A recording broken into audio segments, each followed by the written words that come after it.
Hi, all. I'm here today to talk to you a little bit about how things are changing all around us and how that's changing our mental health delivery. I think that it's a really scary time that we're living in.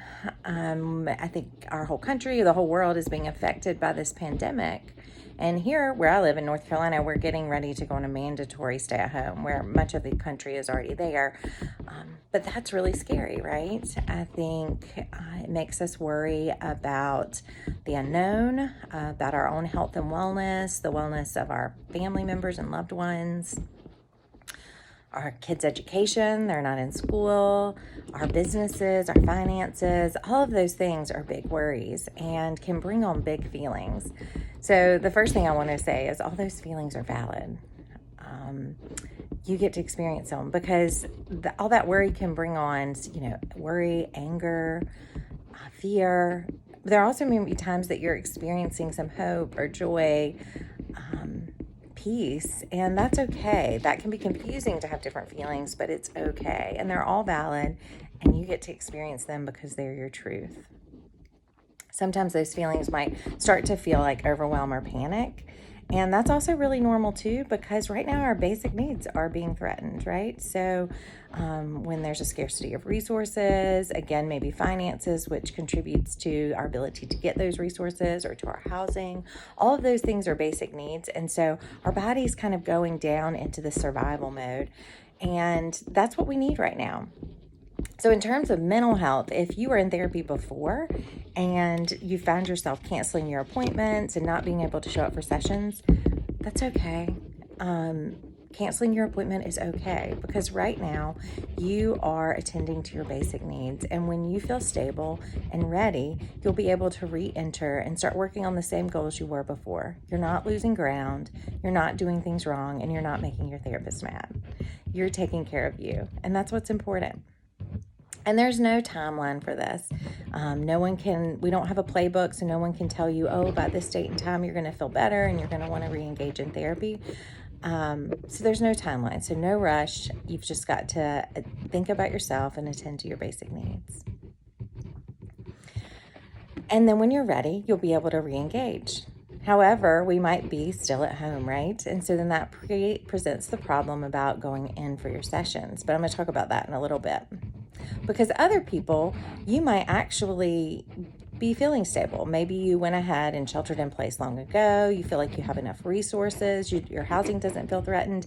But all the things you're hearing on the news, all the worry and concern that you're experiencing for other family members or the rest of the world just feels overwhelming. So maybe you just feel really restless, can't get clarity in your mind. You just don't feel peaceful. And so you'd really like that grounding experience of being with your therapist to work through that. But again, you're staying at home, you're sheltering in place, and you can't have that contact with your therapist. And so one thing that I want to talk to you about is how the delivery of our mental health has been able to change and how we're so grateful to be able to reach our clients from home via telehealth. So a little bit about telehealth. I think that whether you have been in therapy before, but you've never engaged with it, or whether you have never been to therapy before, telehealth might seem very intimidating, right? It might seem like that you don't understand how to use the platform, or maybe it doesn't seem like it will be the same thing. So I just wanted to talk to you a little bit about what telehealth is like so that if you've been in therapy before and you're ready for it, you can reach out to someone, a therapist who's doing that. Or if you've never been in therapy before, you might feel a little bit more inclined to research a new therapist and find someone and connect that way so that you feel like you have the resources you need when the time is right. So first off, some ask about telehealth and its platform. Is it secure? Telehealth is offered through secure, HIPAA compliant, so that means your privacy is protected, software that is sent to you. It's never videotaped, and so this ensures that your privacy is kept at all times.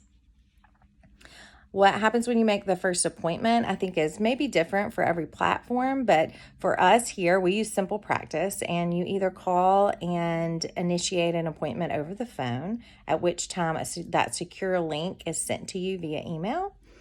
Or you can also do that through our web portal, and you can request your own appointment online without even talking to someone, actually. But at the time of making the appointment, a secure link is created for you. It's emailed to you. And at the time of service, you either click that link and it opens in your web browser if you're on a computer, or it opens in an app on your phone that's easily downloadable from the App Store. And you're able to enter the session room.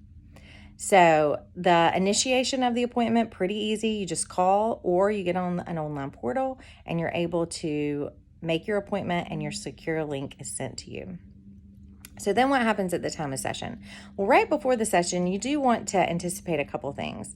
Like where are you going to have your session, right? So if you live alone and you're really comfortable in your den, you're going to just sit on your sofa, maybe curl up with your animal or a blanket. You're just going to get yourself in the most safe, secure place in your home that you can feel that. For others, if there's other people living in your home, you may want to find a private room or just a secure spot where you feel safe, and consider maybe, closing the door, putting a sound machine or music playing outside in case you're worried about ambient noise coming in or out of the room. Those are all good ideas and tips. You might think about wearing headphones, because then the sound or the voice of your therapist won't be heard through your computer or device. And it also helps cut down or improve sound quality. So those are just some things to consider before your session.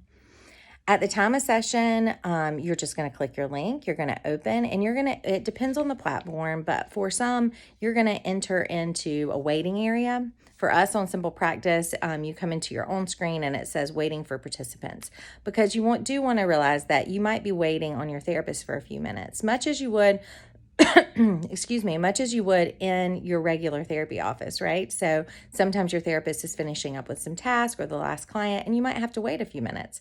So just know that's not a technical difficulty. You just have to wait.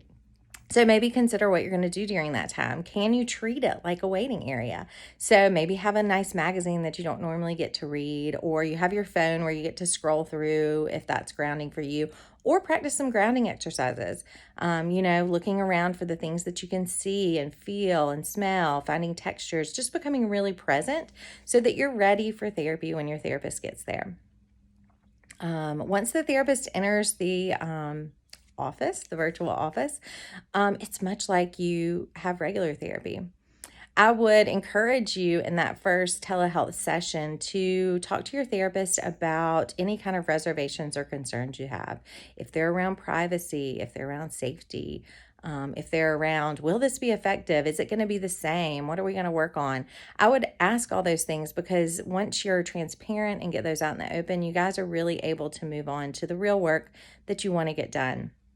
And that might look like the original goals you were working on, or because this time is different and because telehealth is different, you may be creating new goals, and there may be things that you guys work on differently together. But you'll do that together and be on the same page. Other things to consider around telehealth might be, just taking some time beforehand. There can be technical difficulties depending on your internet, depending on the device you're using. So just remember that might be one of the things that, can be a little cumbersome or troublesome, but it is something that can be worked through, because the benefits of telehealth are just as effective as in-person therapy. If it's for the right person, right? If it's a good fit for you. So if telehealth is a good fit for you, you'll know it will feel right. If it's not, that's okay. Express that to your therapist. You guys can come up with a plan to get you through in the meantime before we're all able to rejoin each other in the office. Because what we want telehealth to be for you is a resource. So it is there for us. We want to be able to utilize it. And we're excited and grateful that we have it. So we're here for you. If you have more questions about telehealth, please reach out to me via my email, or you can find me on the website and give us a call, and I can answer any other questions you have wherever you are. Here in North Carolina, our office can serve anyone in North Carolina, which is pretty cool. We get to extend our reach beyond Wilmington and beyond these office doors. But if you live anywhere in the country, I am more than happy to talk to you about what telehealth is like and also help you find the resources to connect to therapists that will be able to serve you. We have several therapists here in our office that are doing telehealth, but you can also check out Psychology Today. That's a national database of therapists all over the country, and they should be marked if they offer telehealth or not, and be able to find the right fit for you. So I hope this was helpful to explain some of the ins and outs of how telehealth works and how we're utilizing this service in our ever-changing world. Hope you all stay safe and well, and I look forward to sharing more information with you soon.